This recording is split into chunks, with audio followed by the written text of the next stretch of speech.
दोस्तों नमस्कार। मैं doctor Pradeep Kumar Singh, senior orthopaedic consultant, आप सभी लोगों का Om Sai ortho and physio centre में स्वागत है। दोस्तों आज का जो टॉपिक है वो ये है कि हमें कॉन्स्टिपेशन जो होता है उसको हम कैसे दूर करें। दोस्तों जो कॉमन प्रॉब्लम है कॉन्स्टिपेशन का, उसमें कुछ तो होता है मेडिकल प्रॉब्लम। मेडिकल प्रॉब्लम में क्या होता है कि अगर हमारी आंतों के अंदर, चाहे स्मॉल इंटेस्टाइन या लार्ज इंटेस्टाइन में कोई ऑब्स्ट्रक्शन हो, कोई ट्यूमर हो, कोई इंटेस्टाइन आपस में चिपका हुआ हो, या इंटेस्टाइन आपस में उलझ गया हो, या फिर कोई टेढ़ा मेढ़ा हो गया हो, या कोई ट्यूमर हो गया हो, या फिर कोई टीबी की शिकायत हो, या कुछ ऐसा डायवर्टिकुला होता है जो एक प्रॉब्लम होती है आंतों की, जिसकी वजह से अगर रुकावट हो रही है आगे आंतों के अंदर तो भी कॉन्स्टिपेशन का कारण होता है, कब्ज का कारण होता है दोस्तों। लेकिन ये जो मेडिकल कारण है इसका ट्रीटमेंट तो जो है डॉक्टर सर्जन बेसिकली इसका करते हैं। लेकिन कुछ ऐसा कब्ज का कारण होता है जो हमारी हैबिट की वजह से होता है, हमारी आदतों की वजह से, हमारी लाइफ स्टाइल की वजह से, हमारे खान पान के जो नियम है वो प्रॉपर नहीं होने की वजह से हमें कॉन्स्टिपेशन होता है। तो दोस्तों आज मैं बताऊंगा कि ऐसा 10 कौन सी खाने की चीज़ है जिसमें फाइबर की मात्रा अच्छे अमाउंट में होता है जो हमें कॉन्स्टिपेशन से छुटकारा दिलाता है।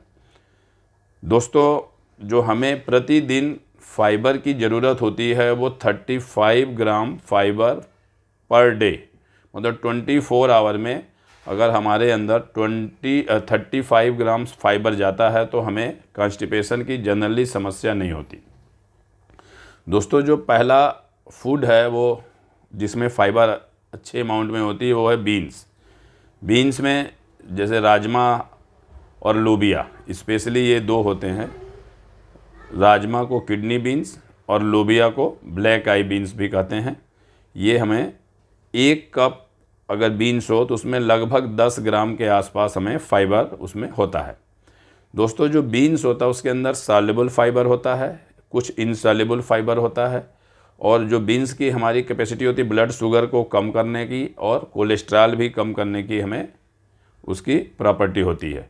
तो बीन्स हो सके तो या तो बॉयल करके भी ले सकते हैं या सलाद में भी ले सकते हैं, जो हमें प्रोटीन का भी एक अच्छा सोर्स है और फाइबर का भी एक अच्छा सोर्स है। दूसरा होता है जो फूड में वो है स्वीट पोटैटो, जिसको शकरकंद कहते हैं। ये एक मीडियम साइज के शकरकंद में लगभग 3.8 ग्राम्स फाइबर हमें मिलता है। अगर जो ये शकरकंद है उसको हो सके तो इसको छिलका के सहित खाएं, क्योंकि शकरकंद में कार्बोहाइड्रेट जो होता है बहुत प्रचुर मात्रा में होता है, जो कि कम्प्लेक्स कार्बोहाइड्रेट होता है। कम्प्लेक्स कार्बोहाइड्रेट का वो होता है जो कि शुगर को बहुत ज़्यादा नहीं बढ़ाता। तो इसलिए स्वीट पोटैटो भी अगर हो सके तो एक रोज़ अगर हम लें तो 3.8 ग्राम्स के आसपास हमें फाइबर मिलता है, जो हमें कॉन्स्टिपेशन से छुटकारा देता है। तीसरा होता है पॉपकॉर्न। जो पॉपकॉर्न होता है वो लगभग 3 कप में अप्रॉक्सीमेटली 3.5 ग्राम्स के आसपास फाइबर होता है।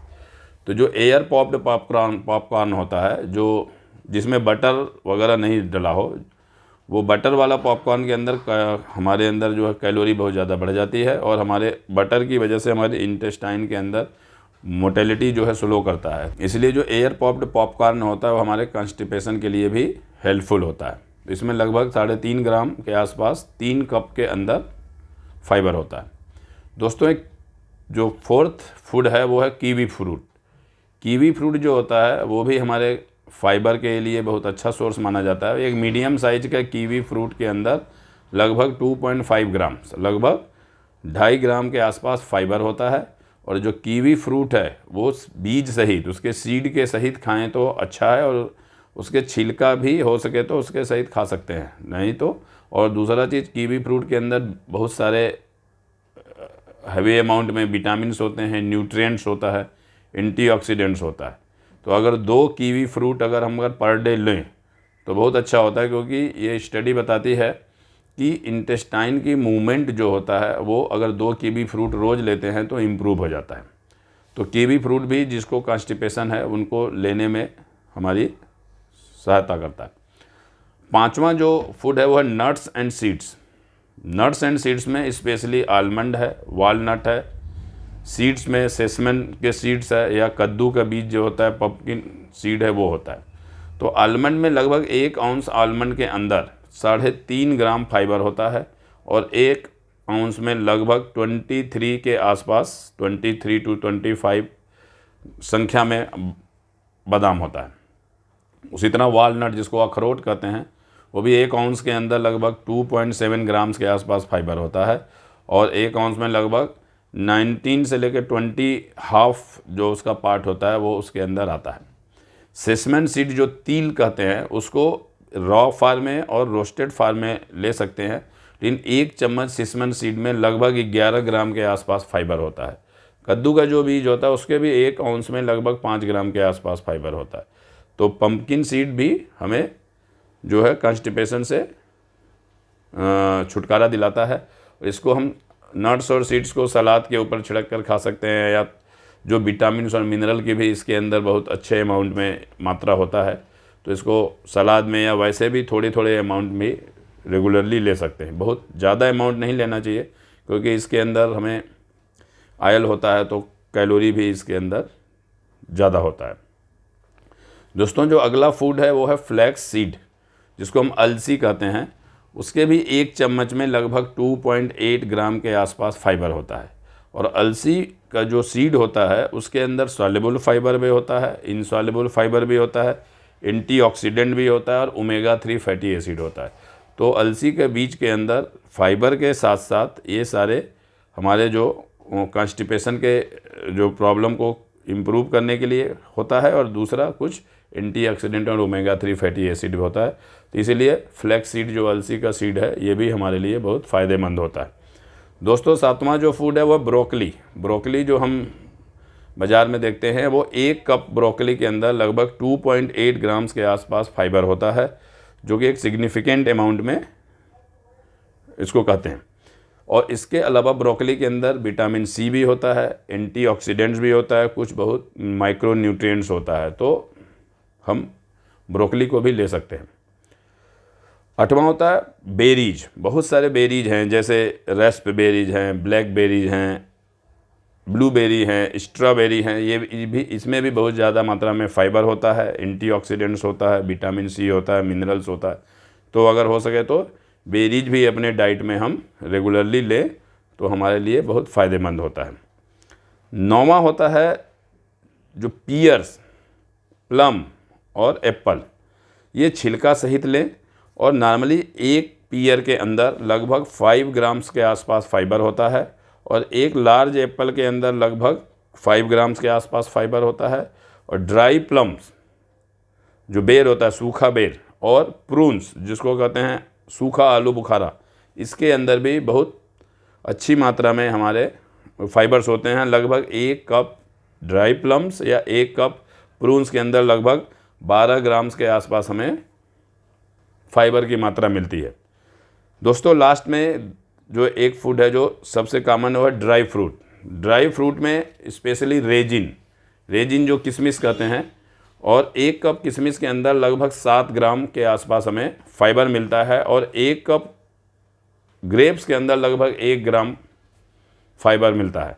तो दोस्तों ग्रेप्स और किशमिश में कितना डिफरेंस है, लेकिन ग्रेप्स और किशमिश को अगर हम ज़्यादा मात्रा में लेंगे तो थोड़ा कैलोरी की मात्रा हमारे शरीर में बढ़ जाती है, तो इसलिए ज़्यादा मात्रा में नहीं लेना है, लेकिन 1 कप के अंदर लगभग 7 ग्राम के आसपास फाइबर होता है।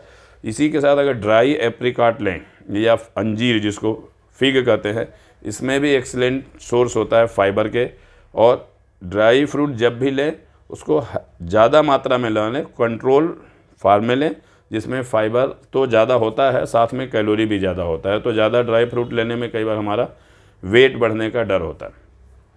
जो प्रून्स के बारे में अभी मैंने बताया था आपको, जो उसको सूखा आलू बुखारा कहते हैं, उसके अंदर हाई मात्रा में इनसॉल्युबल फाइबर होता है और नेचुरल फाइबर भी होता है, जिसके अंदर एक तरह का पदार्थ होता है जिसको कहते हैं सार्बिटॉल। ये एक तरह का शुगर फ्री पदार्थ है जिसका काम होता है कि जो हमें माइल्ड लग्जेटिव की तरह हमारे को ये इसका काम होता है। जो माइल्ड लग्जेटिव मीन्स हमारे पेट को साफ़ करने के लिए हल्के जो लग्जेटिव की तरह काम करता है। जो प्रून्स होते हैं उनके और सारे प्रॉपर्टी होते हैं, जैसे एंटीऑक्सीडेंट प्रॉपर्टी होते हैं, हार्ट को हेल्दी करता है, हमारे हड्डियों को अंदर जो ऑस्टियोपोरोसिस होता है उसको डिक्रीज करता है, और साथ में हमारे विजन को भी इम्प्रूव करता है, और साथ में हमारी हेयर के हेल्थ को भी इम्प्रूव करता है। तो दोस्तों आपने देखा कि इसके अंदर जो हमने 10 फूड बताया उसके अंदर इम्पॉर्टेंट में एक बीन्स है, दूसरा स्वीट पोटैटो है, तीसरा पॉपकॉर्न है, चौथा कीवी फ्रूट है, पांचवा नट्स एंड सीड्स है, छठा फ्लैक्स सीड्स है, सातवां ब्रोकली है, आठवां जो है बेरीज हैं, नौवां जो है pears and plum and apple है, और दसवां जो है लास्ट होता है ड्राई फ्रूट्स, जिसके अंदर रेजिन्स और ड्राई एप्रिकट्स, फिग, अंजीर और प्रून्स है। तो दोस्तों अपने खाने में मुख्यतः इन चीज़ों को अगर हम शामिल करेंगे तो उम्मीद है कि आपको कॉन्स्टिपेशन की समस्या जो है, कब्ज की समस्या नहीं होगी। आशा करता हूँ कि आपको यह मेरा वीडियो अच्छे से समझ आया होगा, और ये वीडियो अच्छा लगा हो तो प्लीज़ लाइक और सब्सक्राइब ज़रूर करिएगा। थैंक यू, मिलते हैं अगले वीडियो में।